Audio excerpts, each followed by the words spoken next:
자, 오늘 말씀의 제목은요. 탐심, 허무하게 사라져버릴 재물을 향한 헛된 욕망입니다. 자, 여러분, 근대 철학의 아버지라고 불리고 또한 수학자로서 굉장히 유명했던 사람, 바로 르네 데카르트를 아시는지 모르겠어요. 자, 모르셔도 됩니다. 자, 하지만 여러분들이 이 르네 데카르트는 모르시더라도 아마 그 사람이 남겼던 아주 이 유명한 명언은 어디선가는 들어보셨을 거예요. 자, 영어로 이렇게 됩니다. I think, therefore I am. 자, 한국말로 번역하면 어떻게 되죠? 나는 생각한다, 고로 존재한다. 자, 이 르네 데카르트가요, 자기의 존재에 대한 사유를 하면서 과연 내가 진짜인가? 내가 정말 존재하는가라고 생각할 때 내가 생각하고 있다는 사실 자체가 내 존재에 대한 증명 아닌가라고 하면서 유명한 말을 이렇게 남긴 것이죠. 자, 그리고요, 이 현대 사회에 이 물질 만능주의와 과도한 소비 중심적인 사회를 비판하기 위해 또 풍자하기 위해 한 개념 예술가였던 또 사진 작가기도 했던 이 바바라 쿠르버라는 분이요, 1987년에 이 데카르트의 유명한 이 명언 있죠? 나는 생각한다, 고로 존재한다를 차용해서 한 예술 작품, 한 예술 그 사진을 남깁니다. 제가 보여드릴게요. 보시죠? 뭐라고 말하죠? I shop, therefore I am. 한국말로 번역하면 어떻게 되죠? 나는 쇼핑한다, 고로 나는 존재한다. 이 크루거는요, 이 자신이 창안해낸 이 슬로건 있죠? 나는 쇼핑한다, 고로 존재한다를 사용함을 통해서 이 자신의 가치를 자신이 소유한 물건으로 가늠하려고 노력하는 현대 사회의 구성원들을 비판하고자 했습니다. 그러니까 많은 사람들이요, 내가 사는 것들, 내가 사는 집, 내가 운전하는 차, 내가 갖고 있는 명품백, 내가 치장하는 내 모습들, 내가 즐기는 그런 물건들을 통해서 나의 가치를 가늠한다는 것이죠. 이 세상에 많은 사람들이 돈과 재물의 노예가 되어서 자신의 삶을 더 많은 돈과 더 많은 물건을 모으기 위해 낭비하며 실제로 살아가고 있습니다. 자, 그렇다면 이 물질 만능주의와 과도한 소비를 통해 인생을 낭비하는 문제가 교회 밖에만 존재하는 문제일까요? 자, 너무나 안타깝게도 이 교회들은 너무나 많은 물질의 노예들, 돈의 노예들로 가득 차 있습니다. 여러분, 우리가 우리 스스로에게 정말 진실하다면 우리가 고백해야 될 게 있어요. 하나님 앞에. 자, 너무 많은 그리스도인들이요, 돈의 노예로서 살아가고 있고요. 실제로 너무 많은 교회들이 돈의 노예인 것처럼 살아가고 있습니다. 많은 목사님들이요, 돈과 권력을 쫓고 있어요. 자, 한 목사님 아주 유명한 분이신데 정치적으로 굉장히 많은 얘기를 하시는 분이기도 한데, 그분은 저는 뭐 제가 존경하는 분은 아니지만 그분이 그런 얘기를 했어요. 사람들 앞에서, 수많은 군중 앞에서 나는 돈을 좋아한다 라고 아주 떳떳하게 말씀을 하셨고요. 자, 그 사람을 여전히 수십만 분들이 쫓고 있습니다. 또 성도들을 돈으로 보고 먹고 살기 위해 목회를 하는 목사님들도 진짜로 많기도 해요. 그러니까 저도 이제 신학교를 여러 군데를 나왔고 또 여전히 제가 신학 공부도 하고 있고 많은 이제 신학생들과 목사님들을 잘 알고 있는데, 자, 어떤 분들은 사실은 할 게 없어서 목회하시는 분들도 실제로 존재합니다.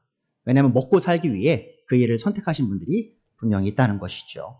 또한 의리의리한 교회 건물과 값비싼 교회 시설을 통해 교인을 모으는 교회들도 분명히 존재해요. 제가 이제 교회를 개척하면서 여러 가지 공부를 많이 했습니다. 이 책도 사서 보고요. 또 이제 먼저 개척하신 목사님들의 모임 같은 그 유튜브에 많이 나와 있거든요. 그런 것도 막 들으면서 개척을 위해서 내가 필요한 게 뭘까 많이 고민을 했어요. 자, 그런데 한 목사님, 유명한 목사님께서 자신이 교회 개척을 성공하신 분인데, 그분이 나오시고 또 다른 한 대여섯 명 목사님 모이셔가지고 이 교회 개척에 필요한 게 뭐냐? 첫 번째로 그분들이 말씀하신 게 뭔지 아십니까?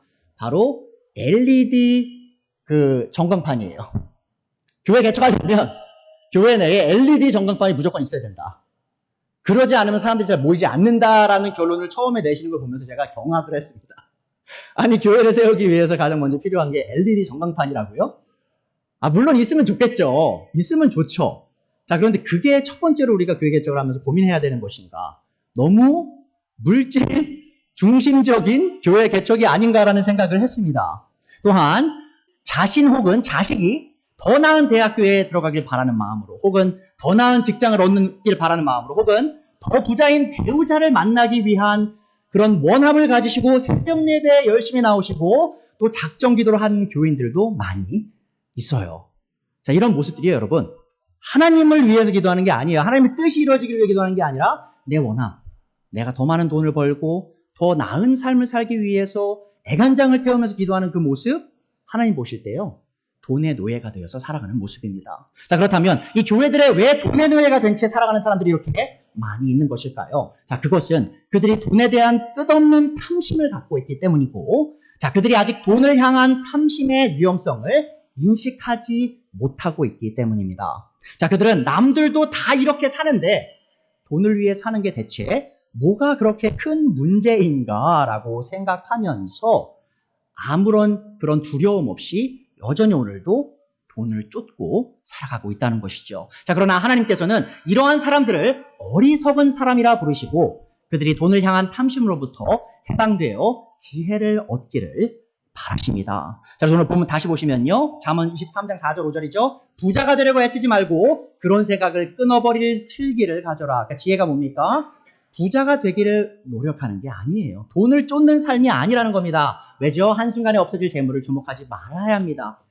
한순간에 없어져요, 돈은. 자, 재물은 날개를 달고 독수리처럼 하늘로 날아가 버립니다. 여러분, 돈을 쫓다 보면요, 돈을 얻지도 못해요. 자, 그런 삶, 굉장히 어리석은 삶이죠. 자, 그래서 오늘 말씀 대집니다. 허무하게 사라져버릴 돈을 향한 탐심으로부터 자유로워지는 것이 참된 지혜입니다. 여러분, 하나님의 지혜를 갖고 살길 원하시죠? 자, 그럼 여러분이 먼저 하셔야 될 게 뭡니까? 돈에 대한 탐심을 이겨내셔야 됩니다. 탐심으로부터 자유로워지셔야 돼요. 자, 이 말을 반대로 하면요, 부자가 되고자 하는 욕심 또는 돈을 향한 탐심에 얽매이는 것은 어리석은 것이란 것이죠. 자, 왜 탐심에 얽매이는 삶이 어리석은 삶일까요? 첫 번째 요지입니다. 돈을 향한 탐심은 우리를 온갖 종류의 죄에 빠지게 합니다. 자, 디모데전서 6장 10절, 저희가 이제 말씀 듣기 전에 읽었던 본문이기도 하죠. 바울 사도가 말씀하십니다. 돈을 사랑하는 것이 모든 종류의 악의 뿌리입니다 라고 얘기를 해요. 그러니까 돈을 사랑할 때 어떤 일이 일어나냐? 우리가 너무나 많은 죄를 짓게 된다는 거죠. 자, 첫 번째로요, 우리가 돈을 사랑하기 시작할 때 다툼과 분쟁이 쉽게 일어납니다. 잠언 15장 10절 나오죠. 재산이 적어도 주님을 경외하며 사는 것이 재산이 많아서 다투며 사는 것보다 낫다. 여러분, 저희가 전에도 공부했던 거예요. 주님의 경외에 대해서 배우면서 첫 번째 봤던 이 잠언 시리즈의 첫 번째에서 봤던 본문이기도 한데, 여러분, 재산이 많으면 더 행복할 것 같으시죠? 아십니까? 재산이 많을수록 다툼이 더 쉽게 일어나기도 합니다. 여러분, 어떻죠? 자식들이 부자이신 분들 자녀들이 아버지가 돌아가실 때, 어머니가 돌아가실 때 서로 우애를 갖고, 아유, 형님이 더 많이 가지세요. 아유, 아니지. 아우가 더 많이 가져라 하면서 유산을 나누나요? 아니죠. 서로 아주 목숨을 걸고 조금이라도 더 가져가기 위해 싸우기 시작하죠. 자, 그게 돈에 대한 욕심이 사람들에게 하게 만드는 그런 죄입니다. 짓게 만드는 죄죠. 또 잠언 28장 25절 나오죠. 욕심이 많은 사람은 다툼을 일으키지만 주님을 의뢰하는 사람은 풍성함을 누린다. 여러분, 제가 굳이 얘 안 들어도 아시죠? 돈 때문에 정말 부모 자식 간의 관계가 끊어지고요, 부부 간의 관계가 끊어지고요, 형제 간의 우애가 부서지는, 망가지는 그런 일들이 일어납니다. 그리고 또요, 역사 속에서 얼마나 많은 사람들이 돈 때문에 사람을 죽이거나 죽임당하는 일이 있었는지 정말 셀 수도 없이 많이 있었다는 것이죠. 자, 이렇듯 돈에 대한 욕심은요, 다툼과 분쟁을 일으킵니다. 또한 이 돈에 대한 욕심은요, 거짓말과 속임수를 저지르게 만들어요. 잠언 19장 22절이죠. 사람에게서 바랄 것은 성실이다. 거짓말쟁이가 되느니 차라리 가난뱅이가 되는 것이 낫다. 그러니까 부자가 되기 위해서 가난뱅이가 거짓말을 할 때 더 많은 돈을 쉽게 벌 수 있기도 하죠. 자, 그러나 그러한 삶이 하나님 보실 때는 아무런 가치 없는 삶이다라고 얘기를 하고 있어요. 자, 많은 사람들이요, 영수증 위조를 아무렇지 않게 합니다. 그러니까 내가 이 물건을 이 가격에 샀다라고 회사에나 어떤 단체에다가 내는데 사실은 그거보다 더 적게 냈죠. 자, 그런데 더 많은 영수증 처리해서 돈을 더 많이 받아먹는 일도 있고요. 또한 많은 분들이 이 세금을요, 거짓으로 신고를 해서 돈을 조금이라도 더 벌려고 하는 그런 모습들도 보여요. 자, 그런 모습들을 하나님 보실 때요, 정말 가치 없고 어리석은 모습입니다. 자, 근데 그런 죄들을 왜 짓냐? 그런 거짓말을 왜 하냐? 바로 돈을 사랑하기 때문이죠. 또 세 번째로요. 이 돈을 향한 사랑은요. 불의와 불법을 일으키게 합니다. 자, 잠언 15장 17절이죠. 불의한 이익을 탐내는 사람은 자기 집에 해를 끼치지만 뇌물을 거절하는 사람은 오래 산다. 그러니까 돈을 향한 사랑이 있는 사람들은요. 불의한 일들, 불법적인 일들을 아무렇지 않게 행하죠. 또한 뇌물을 아무렇지 않게 받아서 어떤 자기의 입속을 채우는 것을 당연하게 여기기도 합니다. 또 잠언 28장 6절에 나오죠. 부유하나 구부러진 길을 가는 사람보다는 가난해도 흠없이 사는 사람이 낫다. 그러니까는 돈을 사랑하고 우리가 살아가다 보면 어떻게 되는 거예요? 구부러진 길을 걸을 수밖에 없는 거예요, 여러분. 우리가 고진 길을 걸어야 되겠죠. 예수님의 길은 고진 길이죠. 자, 그런데 우리가 돈을 쫓기 시작할 때 어떻게 되죠? 우리의 길은 구부러지고 불법적이고 불의한 길이 될 수밖에 없습니다. 자, 이렇게 재물을 향한 탐심은 사람들로 하여금 끊임없이 다양한 죄를 짓게 만듭니다. 자, 그렇다면 이 돈을 향한 탐심이 왜 사람들로 하여금 온갖 종류의 죄를 짓게 만듭니까? 자, 그것은 이 돈을 향한 탐심이 우상숭배의 한 종류이기 때문이에요. 자, 오늘 두 번째 요지입니다. 돈을 향한 탐심은 우상숭배입니다. 자, 골로새서 3장 5절에 나오죠. 그러므로 땅에 속한 지체의 일들 곧 음행과 더러움과 정욕과 악한 욕망과 탐욕을 죽이십시오. 탐욕 있죠? 탐욕 마지막. 이 탐욕이 바로 돈을 향한, 재물을 향한 욕심이에요.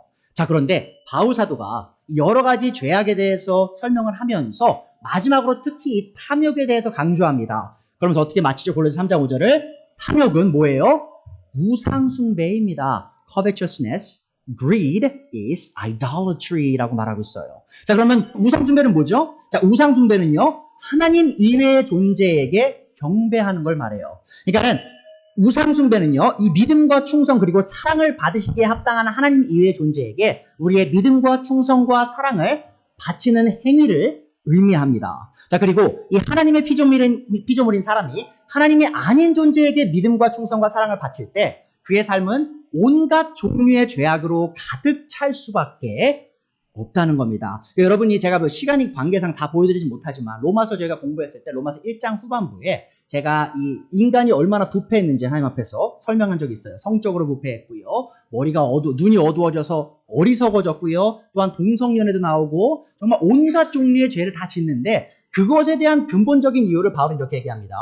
사람들이 하나님의 영광을 이 땅에 있는 것들로의 영광으로 바꾸었기 때문이다. 쉽게 말하면 우상숭배예요, 여러분. 그러니까 경배를 받으시기에 합당한 하나님을 향해 경배하는 것이 아니라 그거보다 더 낮은 존재들에게 경배하기 시작했을 때, 그들에게 영광을 돌리기 시작했을 때, 자기 자신에게 영광을 돌리기 시작했을 때 인간은 수많은 죄악 속에 빠지게 되었다라고 성경은 얘기하고 있다는 것이죠. 자, 우리가 하나님이 아닌 잘못된 대상을 경배할 때 우리는 더욱 부패할 수밖에 없는 존재들입니다. 자, 그렇다면 이 바울은 왜 탐욕이 곧 우상숭배라고 결론을 지었을까요? 자, 그것은 바로 예수님께서 동일한 가르침을 주셨기 때문입니다. 자, 예수님께서는 우리가 하나님과 돈을 동시에 섬기고 사랑할 수 없다라고 결론을 내리셨어요. 자, 그래서 우리는 하나님과 돈을 동시에 섬길 수 없음을 기억해 주세요.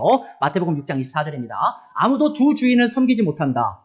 한쪽을 미워하고 다른 쪽을 사랑하거나 한쪽을 중히 여기고 다른 쪽을 업신 여길 것이다. 자, 너희는 하나님과 재물을 아울러 섬길 수 없다. 자, 이 재물을 향한 우리의 탐심의 근본적인 문제는요, 이 탐심이 하나님께 향해야 할 우리의 믿음과 충성과 사랑을 약화시킨다는 겁니다. 쉽게 말씀드릴게요, 여러분. 여러분이 아내가 2명이라고 해보세요. 여러분의 남편이 2명이라고 해보세요. 아주 정말 공평하게 한 명씩 50%씩 완벽하게 사랑할 수 있으실 것 같으세요? 아니죠. 그렇게 못합니다. 사람은요, 누군가를 더 좋아하게 돼 있고요, 누군가를 더 싫어하게 돼 있어요. 마찬가지입니다. 우리가 경배의 대상을 하나님과 돈을 두기 시작할 때, 우리가 섬김의 대상을 하나님과 돈을 동시에 두기 시작할 때 우리는 하나님을 멸시하게 되고요, 돈을 더 사랑할 수밖에 없게 되는 그런 존재입니다. 자, 우리가 돈의 힘을 믿고 의지하여 우리의 삶의 문제를 해결해 나가기 시작할 때 왜 우리가 하나님을 더 이상 믿어야 됩니까?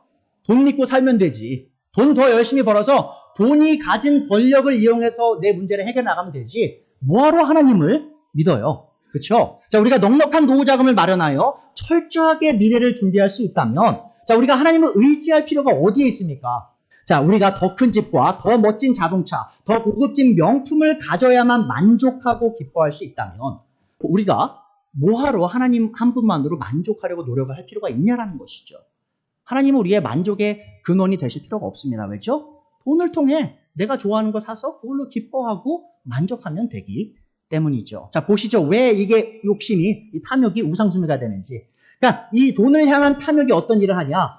하나님의 자리에 돈을 두게 하는 거예요. 그리고 이제 더 이상 우리가 하나님을 위해 살지 아니하고 돈을 위해 살게 되는 삶이 된다는 겁니다. 자, 또한 이 돈을 향한 사랑은요, 궁극적으로 자기 자신을 향한 사랑이기도 합니다. 그래서 돈을 향한 사랑은 자기 경배입니다. 그러니까 여러분 아십니까? 이 자기 경배가요, 이 우리 모든 죄의 근본적인 원인이에요. 그러니까 에덴 동산에서 아담과 이브가 한 일이 뭔지 아십니까? 그들이 하나님을 선택하지 아니하고 자기 자신을 선택한 거예요.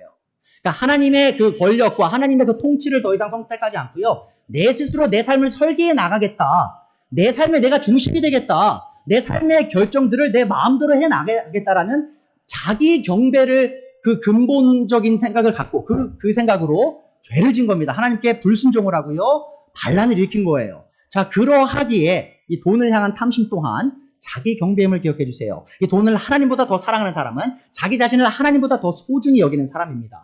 또한 그런 사람은 하나님이 아닌 자기 자신을 섬기면서 살아가는 사람이에요. 자, 바울은 그런 사람들을 그리스도의 십자가의 원수라고 부르고요, 또한 그들이 하나님이 아닌 그들 스스로의 배를 하나님으로 삼고 살아간다라고 얘기합니다. 여러분, 굉장히 충격적인 얘기인데요. 만약에 우리가 하나님을 섬긴다라고 말하지만 돈을 실제로 섬기면서 살아가는 사람이라면요, 성경은 이렇게 얘기해요. 우리가 그리스도의 십자가의 원수이면서 동시에 우리 배 있죠, 배. 밥 먹고 우리가 배 채우는 배, 우리 스스로의 배를 섬기면서 살아가는 사람이다라고 얘기합니다. 자, 보세요. 빌립보서 3장 17절. 형제자매 여러분 다 함께 나를 본받으십시오. 여러분이 우리를 본보기로 삼은 것과 같이 우리를 본받아서 사는 사람들을 눈여겨보십시오. 그러니까 바른 그리스도인들이 있죠. 특히 바른 목사들, 설교자들의 본을 따라 잘 사십시오라고 얘기하는 거예요. 18절. 내가 여러분에게 여러 번 말하였고 지금도 눈물을 흘리면서 말하지만, 자, 좋은 본을 따라라, 나쁜 본을 따르지 말아라고 하면서 눈물로서 지금 얘기하고 있어요. 그리스도의 십자가의 원수로 살아가는 사람들이 많이 있습니다. 지금 교회 안에 있는 사람 얘기하는 겁니다.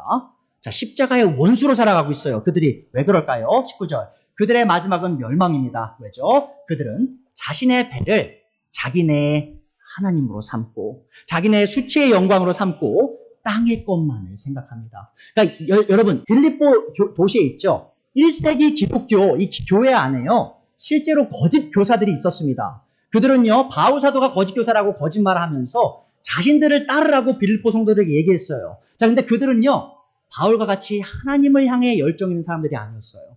어떤 사람들이었죠? 돈을 향해, 이 땅에 속한 것들에 아주 욕심이 그득한 사람들이었습니다. 자, 그들을 향해 바울이 얘기하죠. 그 사람들은 자신의 배를 하나님으로 여기면서 살아가는 사람들이다. 결국 자기 사랑이에요. 자기 경배입니다. 자기 자신이 하나님보다 더 중요한 거예요. 그러하기에 하나님보다 자신을 더 기쁘게 하는 돈을 사랑하며 사는 거죠. 자, 바울이 이러한 우상숭배자를 생각하면서 눈물을 흘렸던 것은 그들이 교회 밖에 있던 사람들이 아니었기 때문이에요. 자, 스스로를 그리스도의 십자가의 원수처럼 살아가면서 하나님보다 자기 자신의 배를 섬겼던 자들은 빌립보 교회 안에서 다른 성도들과 함께 신앙생활을 했던 사람들입니다. 굉장히 놀라운 이야기예요, 여러분. 자, 빌립보 교회 1세기 바울이 세운 교회예요. 자, 근데 그런 교회에 벌써 자신의 배를 하나님보다 더 소중히 여기면서 자기 자신을 위해 사는 사람들이 많이 있었던 거죠. 더 놀라운 건 뭔지 아십니까? 그 사람들이 직분자였다는 겁니다. 그 사람들이 설교자였다는 거예요. 그 사람들이 목사였다는 거예요. 그런 사람들이 많은 사람들을 나쁜 길로, 옳지 못한 길로 이끌려 하고 있었기 때문에 바울이 눈물을 흘리면서 빌립보 성도들에게 제발 그들을 따르지 말고 내 본을 따라라. 디모데의 본을 따라라. 바른 성도들, 바른 목자들의 본을 따르라고 얘기하고 있는 것이죠. 자, 여기서 우리는 오늘날의 기독교와 우리의 신앙생활을 철저하게 돌아볼 필요성을 느껴야만 합니다.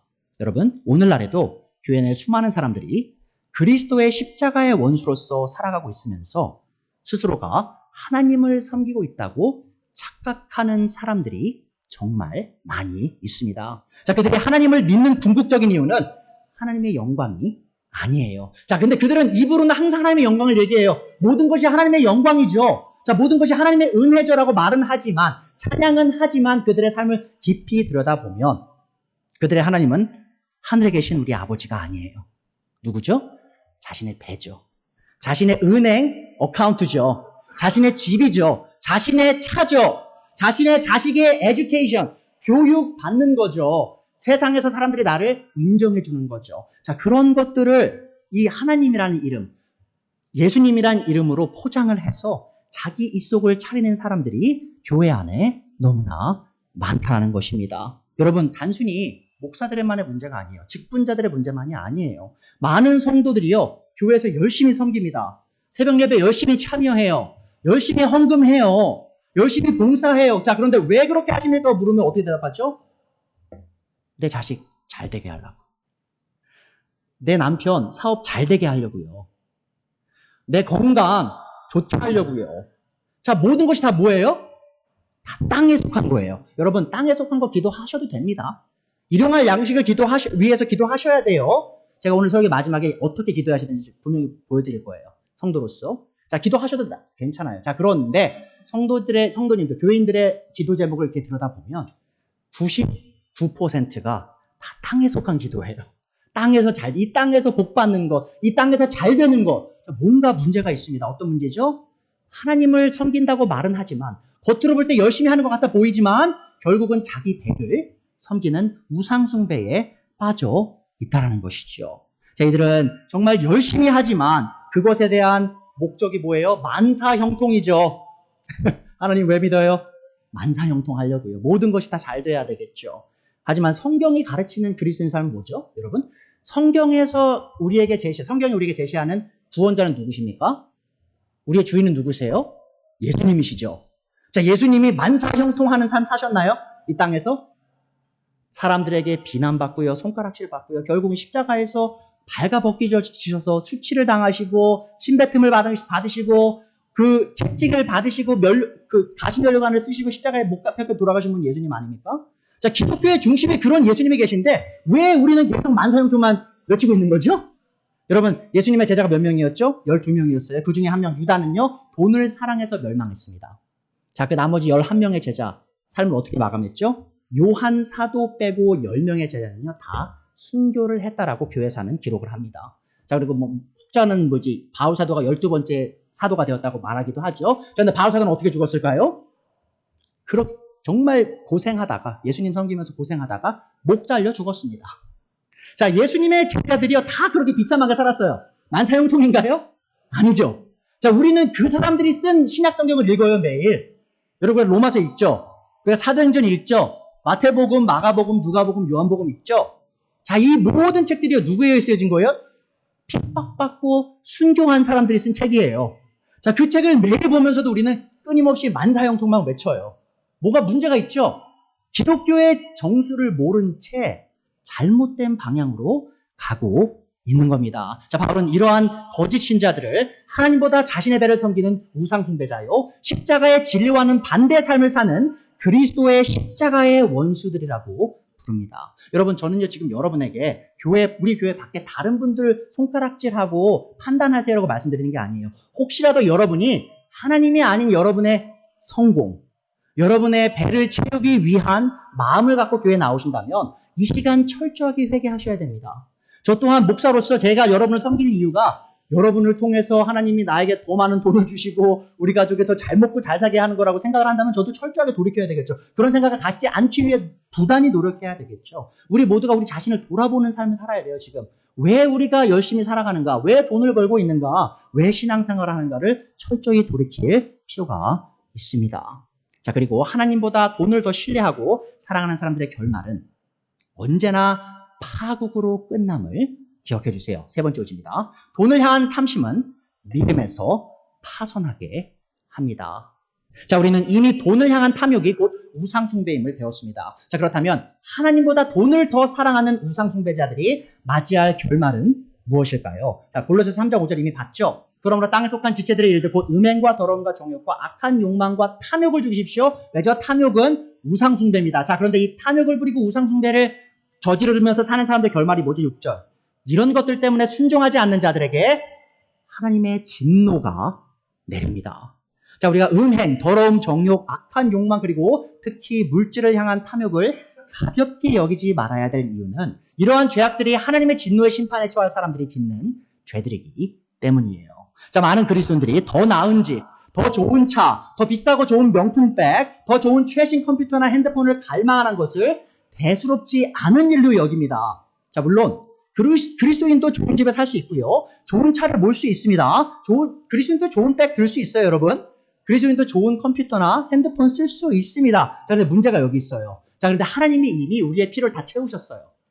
우리가 아주 충분히 살 수 있는 집이 있고요. 우리가 잘 끌고 다닐 수 있는 차가 있고요. 우리가 멜 수 있는 백이 아주 많아요. 이미 옷도 많아요. 모든 게 다 채워졌어요. 먹을 것도 너무 충분히 많아요. 자, 그런데도 우리가 계속해서 뭔가를 원한다. 뭔가를 더 얻기를 원한다. 더 많은 욕심을 부리고 있다. 자, 그런 삶이 문제인 겁니다, 여러분. 하나님은 이미 사실은 솔직히 말씀드리면 여기서 아마 제가 제일 가난할 거예요. 목회자로서. 자, 그런데요. 저도 분에 넘치게 채우신 분이에요. 하나님이 저의 필요를요. 분에 넘치게 채우십니다. 자, 그러면 분명히 하나님께서 여러분의 삶도 분에 넘치게 채우셨어요. 자, 그런데 그런 우리가 하나님이 이미 주신 것들을 만족하지 못하고 더 좋은 것, 더 나은 것을 위해 끊임없이 노력하며 살아간다. 자, 그러한 것이 하나님이 보실 때 굉장히 영적으로 아주 심각한 상황 속에 있는 겁니다. 자, 여러분, 예수님께서 가르치신 4가지 땅 비유를 기억하십니까? 자, 예수님께서는요, 이 4가지 땅 비유를 통해서 자신의 진리의 말씀을 듣고 반응하는 사람들의 4가지 종류의 사람에 대해서 가르치셨어요. 자, 마가복음 4장에 나오죠. 첫 번째 길가가 나오고요. 두 번째 돌짝밭이 나오고요. 세 번째로 가시덤불이 나오고 네 번째로 좋은 땅이 나와요. 자, 그런데 이 4가지 땅 중에 풍성히 열매를 맺는 땅이 딱 하나밖에 없죠. 바로 좋은 땅입니다. 좋은 땅에 씨가 뿌려질 때에만 풍성한 열매가 맺어져요. 자, 그런데 이제 어떤 그리스도인들이 이렇게 생각합니다. 아, 길가에 떨어진 거 왜 새들이 와서 쪼아먹었죠? 길가에 떨어진 사람은 안 믿는 사람. 하지만 이 돌짝밭, 흙이 깊지 않아서 싹은 곳 났지만 해가 나오자 뿌리가 타버려서 열매를 맺지 않는 삶과 또 가시덤불 속에 그 씨가 떨어졌을 때 그 가시덤불 때문에 열매를 맺지 못한 삶은 아마도 그리스도인의 삶을 얘기할 거야. 근데 다만 그들은 구원받고 그리스도인이 되었지만 열매를 맺지 못하는 삶을 살았을 뿐이야 라고 생각하시는 분들도 있어요. 하지만 여러분 아십니까? 그렇지 않습니다. 우리가 이 복음서들을 주의 깊게 살펴보면요. 열매 없이 사는 삶은요. 결코 그리스도인의 삶이 될 수가 없습니다. 제가 좀 이따 보여드릴게요. 자, 그렇다면 이 길가, 돌짝밭, 가시덤불 속, 또 좋은 땅은 어떤 사람들을 의미할까요? 제가 설명드릴게요. 길가는 복음의 말씀을 듣지만 그 말에 관심도 두지 않고 지나치는 사람들을 상징합니다. 자, 이 사람들은 대부분 교회와 아무런 상관없이 살아가는 사람들이에요. 자, 그리고 두 번째로 돌짝밭의 사람들은요. 복음을 듣고 처음에는 긍정적으로 반응을 해요. 하지만 아주 작은 어려움이 오면 쉽게 믿음에서 떨어져 나가는 사람들입니다. 자, 이 사람들은 복음을 듣고 반응하여 교회에 잠깐 나오기도 하지만 금세 마음이 차가워져서 교회를 떠나는 사람들이에요. 자, 세 번째로요. 가시덤불의 이 밭에 있는 사람들은요. 바로 교회에서 끊임없이 말씀을 듣고 신앙생활은 하지만 삶에 아무런 열매도 없는 사람들을 상징합니다. 그러니까 교회에 앉아있는 사람들을 얘기하는 거예요. 자, 그들 대다수는 모태신앙이기도 하고요. 오랫동안 교회에 다니기도 해요. 자, 그러나 그들은 하나님을 향한 어떠한 열정도 없는 썬데이 크리스천들입니다. 그러니까 이 기독교라는 이름이 허울뿐인 거예요.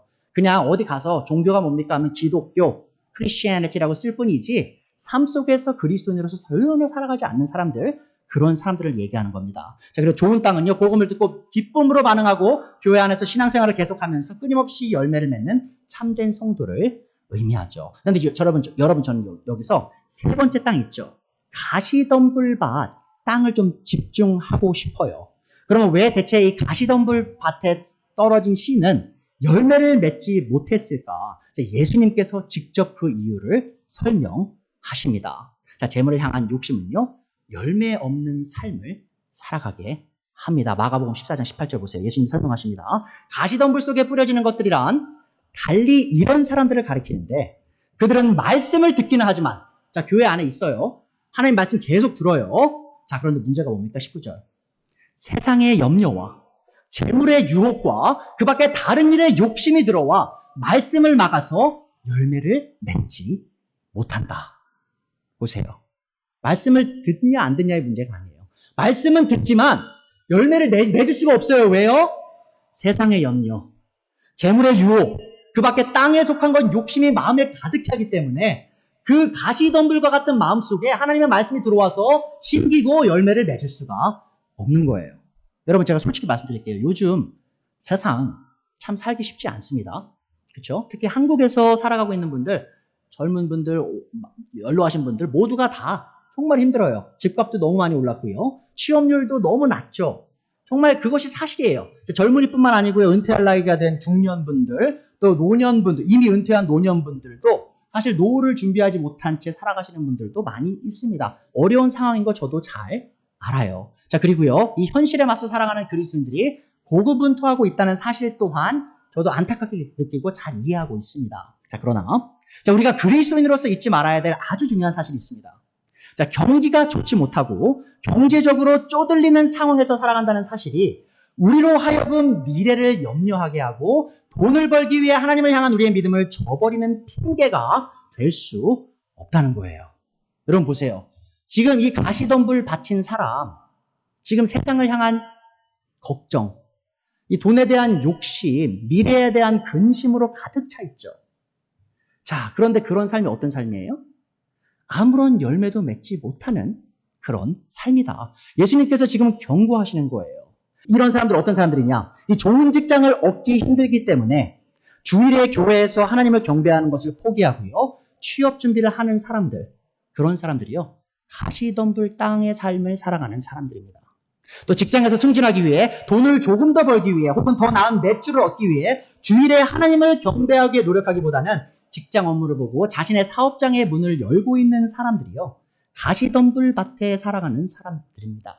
또한 자신의 자식이 중요한 시험을 앞두고 있기 때문에 주일에 하나님을 경배하도록 격려하기보단 집에 남아 혹은 학원에 나가서 공부하게 하는 부모는 스스로 가시덤불의 삶을 살아가고 있을 뿐만 아니라 자신의 자녀도 똑같은 가시덤불 삶으로 살아가게 만들고 있는 거예요. 또 공부를 하고 돈을 벌고 가정을 돌보는 일이 너무 바쁘다는 핑계로 한 주가 지나도록 성경 한 장 읽지 않고 잠깐의 기도 시간도 갖지 않는 것은 가시덤불 밭의 삶을 살아가는 것입니다.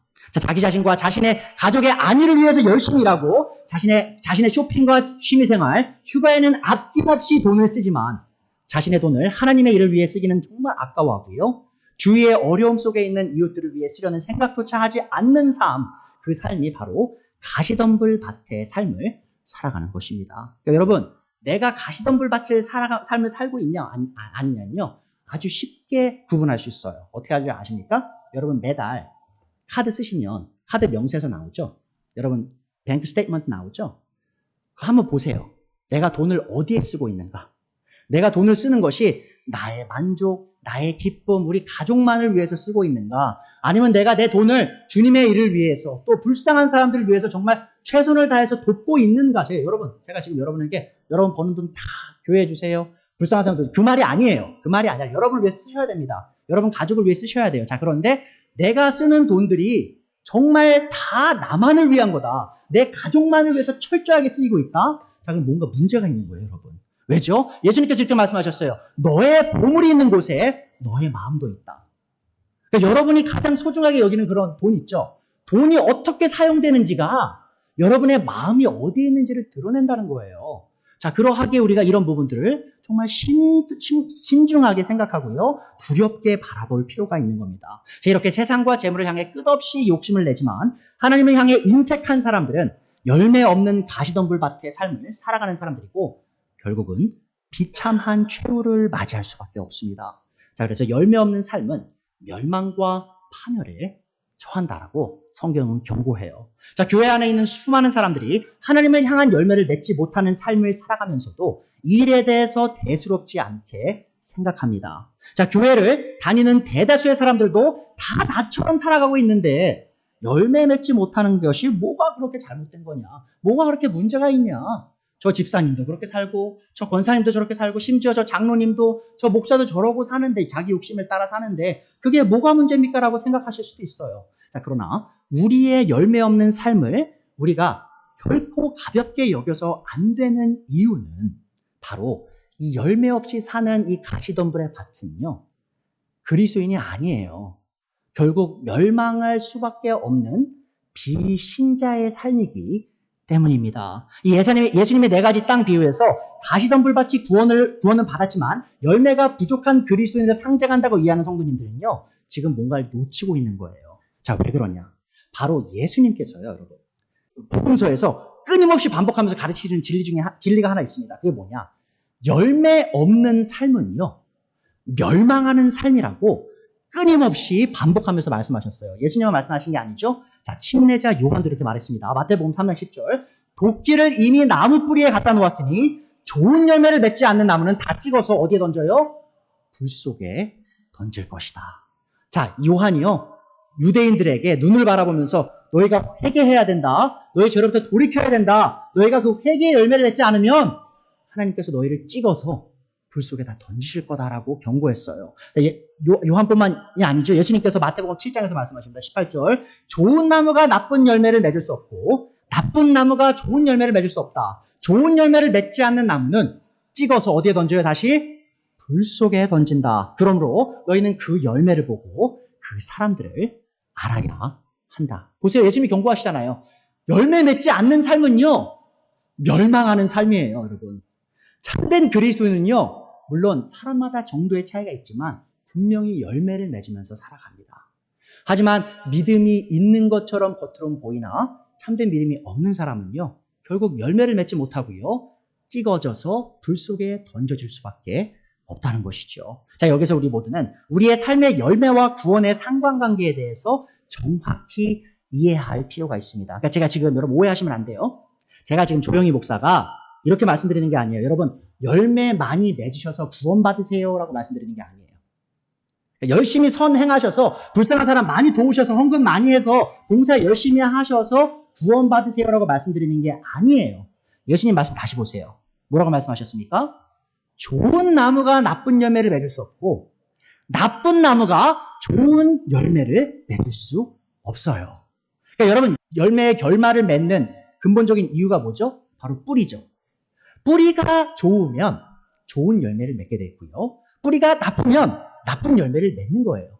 그러니까 근본적으로 이 나무가 찍혀서 불 속에 던져지는 이유는 나쁜 열매가 아닙니다. 바로 나쁜 뿌리죠. 내가 어떤 사람이냐가 중요한 거예요. 자, 그럼 우리가 어떤 사람이냐를 판단하는, 가늠하는 기준이 뭡니까? 바로 믿음이죠. 하나님을 향한 참된 믿음이 있느냐? 우리가 참된 신자냐? 정말 거듭난 사람들이냐? 성령님의 그 내주를 경험한 사람들이냐? 또한 성령님의 열매를 매일 맺으며 살아가는 사람들이냐? 자, 우리가 성령님 어떻게 받아요? 믿어서. 복음 믿어서. 자, 그걸 지금 예수님께서 말씀하시는 거예요. 그래서 제가 지금 좋은 열매 맺으셔서 그로 인해 구원 받으세요라고 말씀드리는 게 아니에요. 자, 우리가 좋은 열매를 맺을 수 있는 근본적인 이유는 바로 우리가 이미 구원 받았기 때문입니다. 우리가 어떻게 구원 받았죠? 믿음으로. 우리가 참된 믿음이 있느냐 없느냐가 우리가 바른 열매를 맺냐 바르지 못한 열매를 맺냐를 가늠하고요. 또한 하나님께서 심판의 날에 우리의 열매를 통해 심판하실 거예요. 왜죠? 바로 그 열매가 우리의 뿌리, 우리의 마음을 정확하게 보여주는 기준이 되기 때문입니다. 자, 참된 믿음을 가진 성도는 이 땅에 속한 부만을 위해서 살아가지 않습니다. 자, 참된 믿음이 없는 거짓 성도는 부자가 되기를 원하는 어리석음에 또한 빠지기도 하죠. 자, 그래서 디모데전서 6장 9절에서 바울이 얘기합니다. 그러나 부자가 되기를 원하는 사람은 유혹과 올무와 여러 가지 어리석고도 해로운 욕심에 떨어집니다. 자, 이런 것들은 사람을 파멸과 멸망에 빠뜨립니다. 그러니까 만약에 여러분이요, 내 마음속에 돈을 향한 끝없는 욕망이 있다. 내가 컨트롤할 수 없는 재물을 향한 그런 끝없는 욕심이 있다라면요, 여러분, 다시 한번 내가 믿는 복음이 무엇인지를 상고하실 필요가 있습니다. 정말 내가 왜 지금 부자가 되기를 원하고 있는가? 내가 하나님의 왕국과 그분의 의를 구하지 않고 왜 돈을 더 버는 삶에만 집중하고 있는가를 돌이켜보셔야 돼요. 왜요? 그것의 끝이 파멸과 멸망이라고 바울이 경고하고 있기 때문이죠. 10절이죠. 돈을 사랑하는 것이 모든 악의 뿌리입니다. 돈을 쫓다가 믿음에서 떠나 헤매기도 하고 많은 고통을 겪기도 한 사람들이 더러 있습니다. 실제로 여러분 교회에서요, 돈을 사랑하다가 그 믿음의 그 파선을 당한 사람들이 많이 있습니다. 자, 우리가 그렇게 되지 말라는 법이 없어요. 만약에 우리 자신이 우리 스스로를 잘 돌이켜보지 않는단 말이죠.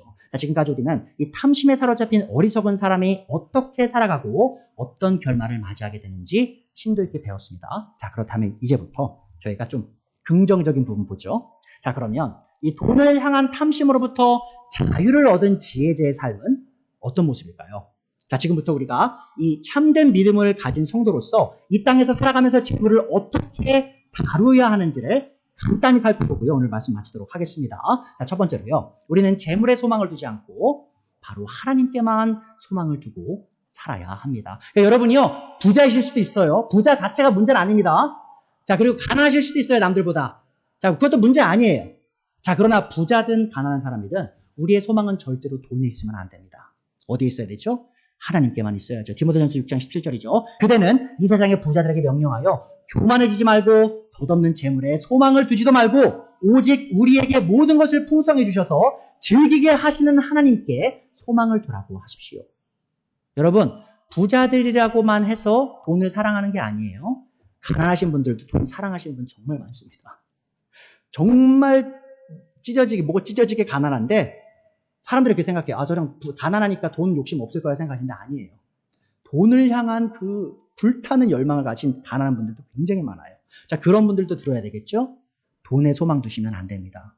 하나님께만 소망을 두는 삶, 그렇게 믿는 삶이에요. 신자의 삶입니다. 자, 두 번째로요. 우리는 가진 것에 만족하고 채워진 필요에 감사하며 살아가야 합니다. 자, 디모데전서 6장 6절 보세요. 자족할 줄 아는 사람, 만족할 줄 아는 사람에게는 경건은 큰 이득을 줍니다. 영적인 이득이죠. 만족하는 삶. 우리는 아무것도 세상에 가지고 오지 않았으므로 아무것도 가지고 떠나갈 수가 없습니다. 여러분들이 다 부자든 가난한 사람들 다 똑같이 태어나죠? 아무것도 없이. 자, 그리고 그렇게 떠나요, 우리가. 아무리 재산이 많아도요, 그렇게 떠납니다. 그게 삶이에요. 자, 우리는 먹을 것과 입을 것이 있으면 그것으로 만족해야 할 것입니다. 여러분, 이 세상은요, 끊임없이 얘기해요. 저는 사실 지난주에 제 아내랑 이런 얘기 했거든요. 저희도 이제는 미래를 더 생각해야 할 나이예요. 저희 아이들도 이제 자라고 있고, 노후는 어떻게 준비해야 되나, 여러 고민이 많이 있습니다. 자, 그런데 제가 제 아내에게 이런 질문을 던졌어요. 우리가 이런 고민하는 거 좋다. 고민해야 된다. 자, 그런데 내 딜레마는 이거다. 내가 이런 것들을 더 고민하는 시간을 내 시간으로 내 삶을 채울 것인가? 아니면 내가 하나님의 왕국과 그분의 의를 먼저 구하는 것을 위해서 고민하며 살아갈 것인가? 왜냐하면 하나님께서 약속하셨죠? 너희가 나의 왕국과 내 의를 구하면 어떻게 하신다고 했어요? 이 모든 것을 더하여 주실 것이다. 필요를 다 채워주실 거다 약속하셨잖아요. 자, 그래서 저도 여러분과 함께 합니다. 여러분만 미래 걱정하시는 거 아니에요? 저도 걱정합니다. 자, 그럴 때마다 저도 이 말씀 앞에 서야 돼요. 내가 고민할 것은 내 미래가 아니라 내가 어떻게 내일 살아갈까가 아니라 내가 하나님의 왕국과 그분의 의를 얼마나 더 구할 것인가. 여러분, 저에게만 해당되는 말인가요? 아니죠. 모든 성도 신자들에게 해당하는 말이기도 합니다. 또 참된 만족의 시작은 예수님 한 분만으로 얻는 만족부터 시작함을 기억해 주세요. 자, 히브리서 13장 5절이죠. 돈을 사랑함이 없이 살아야 하고 지금 가지고 있는 것으로 만족해야 합니다. 주님께서 친히 말씀하시기를 내가 결코 너를 떠나지도 않고 버리지도 않겠다 하셨습니다. 여러분 보세요. 지금 히브리서 기자가 가진 것으로 만족하십시오라고 하면서 지금 다는 그 컨디션이 뭐예요? 조건이 뭐예요? 예수님이 너와 함께 있다. 뭐죠? 예수님 한 분만으로 만족하라는 겁니다. 그분이 여러분과 함께 하는 그 사실 자체로 기뻐하라는 것이요. 자, 그 이상 분명히 주세요, 하나님께서. 자, 근데 하나님이 하실 일이에요. 여러분 열심히 살지 말라는 게 아닙니다. 열심히 사세요. 자, 근데 다만 내가 더 많은 것을 얻기 위해 애간장을 태우실 필요가 없다는 겁니다. 하나님께서 이미 다 채우셨죠? 그것으로 만족하시고요. 자, 그 만족은 어디에서 나오죠? 바로 그리스도 예수님께서 나와 함께 하신다. 그분이 나를 버리시지도 않으시고 나를 떠나지도 않으신다는 그 약속을 붙잡고 만족하는 사람이 내가 가진 것만으로 만족할 수 있게 됨을 기억해 주세요. 자, 또한요, 마지막으로요. 우리는 인색하게 굴지 말고요. 우리가 가진 것을 풍성하게 베풀고 나누어야 합니다. 잠언서 21장 26절이죠. 악인은 온종일 탐하기만 하지만 의인은 아끼지 않고 나눠줍니다. 여러분, 이게 지금 세상이 안 가르치는 거예요, 여러분에게. 여러분 아마 재정 관련된 책들 많이 읽어보셨을 거예요. 자, 그런 책들 여러분에게 베풀면서 사람 말 안 합니다. 최대한 아껴서 최대한 여러분의 미래를 위해서 다른 사람들에게 투자하지 마시고 여러분 스스로에게 투자하라고 가르치는 게 세상의 철학이에요. 하지만 성경은 뭐라고 얘기하죠? 아니다. 그것은 악인이 하는 거다. 악인은 온종일 자기만을 위해 살아요. 하지만 의인은 어떻게 살죠? 자기 것을 아끼지 않고 나눠줘요. 인색하지 않아요. 필요가 있는 사람에게 체움을 채워주는 것을 기뻐한다는 겁니다. 자, 디모데전서 6장 17절이죠. 그대는 이 세상의 부자들에게 명령하여 교만해지지도 말고 덧없는 재물에 소망을 두지 말고 오직 우리에게 모든 것을 풍성히 주셔서 즐기게 하시는 하나님께 소망을 두라고 하십시오. 자, 그러면 하나님께 소망을 두는 사람은 어떻게 살죠? 18절. 또 선을 행하고 좋은 일을 많이 하고 아낌없이 베풀고 즐겨 나누어 주라고 하십니다. 여러분, 즐기면서 나눠주래요. 그냥 어쩔 수 없이 아유 저 사람 힘드니까 그냥 아유 도와주기 싫은데 그냥 좀 도와주고 말지, 이게 아니고요. 기뻐하면서 도와주는 거예요. 왜죠? 그게 하나님이 기뻐하시는 우리가 알기 때문이죠. 근데 보세요, 여러분. 그 결말이 어떻게 되는지. 이렇게 인색하지 않고 나누기를 기뻐하는 사람의 결말이 어떻게 됩니까? 19절. 그렇게 하여 앞날을 위하여 든든한 기초를 스스로 쌓아서 참된 생명을 얻으라고 하십시오. 자, 똑같은 말이에요. 예수님께서 뭐라고 말씀하셨죠? 나쁜 나무가 나쁜 열매 맺어요. 좋은 나무가 좋은 열매 맺습니다. 자, 이 사람의 좋은 삶 있죠? 선을 행하고 좋은 일을 많이 하고 아낌없이 베풀고 즐겨 나누는 삶. 좋은 열매죠. 자, 그게 어떻게 가능해요? 좋은 뿌리가 있으니까요. 하나님을 향한 믿음이 있으니까요. 하나님 한 분만으로 만족할 줄 아니까요. 하나님 한 분께만 소망을 두고 있는 사람이니까요. 여러분, 그것이 참된 신자의 삶입니다. 여러분, 오해하지 마세요. 제가 지금 여러분 모두가 목회자의 삶을 살라고 말씀드리는 게 아니에요. 많은 그리스도인들이 착각해요. 제가 이런 말씀 드리면 이렇게 생각하죠. 그 목사님들만 그렇게 사는 거죠. 직분자들만 그렇게 사는 거죠. 아닙니다, 여러분. 모든 그리스도인들이 이렇게 사는 거예요. 지금 바울이 디모데에게 모든 성도가 이렇게 살게 하라라고 가르치고 있는 거예요. 그래서 여러분도 저와 함께 이렇게 사셔야 됩니다. 자, 그럼 마지막으로 제가 약속드렸죠. 우리가 어떻게 기도해야 되는가, 돈에 대해서. 자, 잠언 30장 8절 9절에 정말 완벽한 기도가 있습니다. 어떤 기도? 우리가 돈에 대해서 기도할 때 우리가 이렇게 기도해야 된다라는 그 기준이 제시되어 있어요. 자, 돈에 관해서 모든 그리스도인들이 하나님께 드려야 할 기도가 바로 이것입니다. 우리 다 함께 읽어볼까요? 보이시죠? 허위와 거짓말을 저에게서 멀리하여 주시고 저를 가난하게도 부유하게도 하지 마시고 오직 저에게 필요한 양식만을 주십시오. 제가 배불러서 주님을 부인하면서 주가 누구냐고 말하지 않게 하시고 제가 가난해서 도둑질을 하거나 하나님의 이름을 욕되게 하거나 하지 않도록 하여 주십시오. 자, 어떤 기도죠?